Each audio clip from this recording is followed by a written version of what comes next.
पानी के तट पर ऋषि समाज द्वारा विशाल गोष्ठी का आयोजन किया गया। इस सभा में व्यास जी के परम शिष्य पुराण वेता सूत जी महाराज हरि कीर्तन करते हुए पधारे। सूत जी को आते हुए देखकर शौनक आदि ऋषि मुनियों ने खड़े होकर उन्हें दंडवत प्रणाम किया। महाज्ञानी सूत जी ने भक्ति भाव से ऋषियों को हृदय से गले लगाया और आशीर्वाद दिया। विद्वान ऋषिगण और सब शिष्य आसनों पर विराजमान हो गए। शौनक आदि ऋषि ने पूछा, हे पूज्यवर, कृपया करके यह बताने का कष्ट करें कि मंगलप्रद कष्ट निवारक यह व्रत सबसे पहले किसने किया और उसे क्या फल प्राप्त हुआ। श्री सूत जी बोले, आप सभी शिव के परम भक्त हैं। आपकी भक्ति को देखकर मैं वृत्ति मनुष्यों की कथा सुनाता हूँ। ध्यान से सुनो। एक गांव में अति दीन ब्राह्मण निवास करता था। उसकी साध्वी स्त्री प्रदोष का व्रत किया करती थी। उसका एक ही पुत्र रत्न था। एक समय की बात है, वह पुत्र गंगा स्नान करने के लिए गया। दुर्भाग्यवश मार्ग में उसे चोरों ने घेर लिया और वे कहने लगे कि हम तुम्हें नहीं मारेंगे, परंतु तुम्हें अपने पिता के गुप्त धन के बारे में हमें बताना होगा।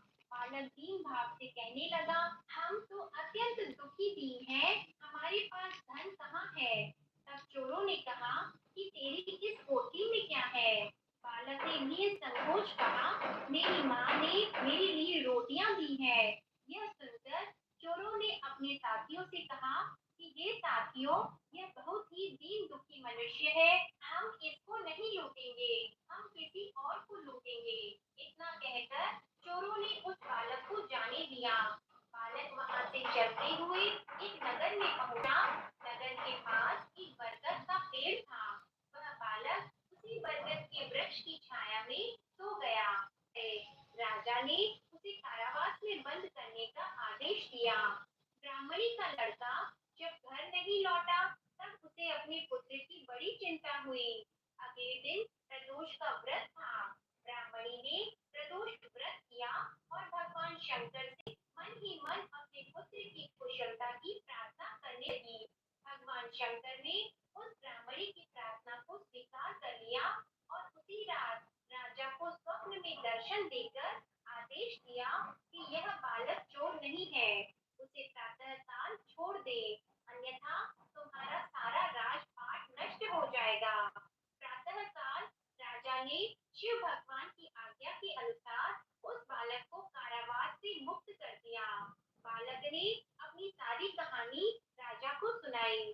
सारा वृतांत सुनकर राजा ने अपने सिपाहियों को उस बालक के घर भेजा और उसके माता पिता को राज दरबार में बुलाया। उसके माता पिता बहुत ही भयभीत हो गए। राजा ने उन्हें भयभीत देखकर कहा, आप भयभीत न हो, आपका बालक निर्दोष है। राजा ने ब्राह्मण को 5 गांव दान में दिए, जिससे कि वे सुखपूर्वक अपना जीवन व्यतीत कर सके। भगवान शिव की कृपा से ब्राह्मण परिवार आनंद से रहने लगा। इसलिए जो भी मनुष्य रवि प्रदोष का व्रत करता है, वह प्रसन्न और निरोग होकर अपना पूर्ण जीवन सुखपूर्वक व्यतीत करता है। जय शिव शंकर।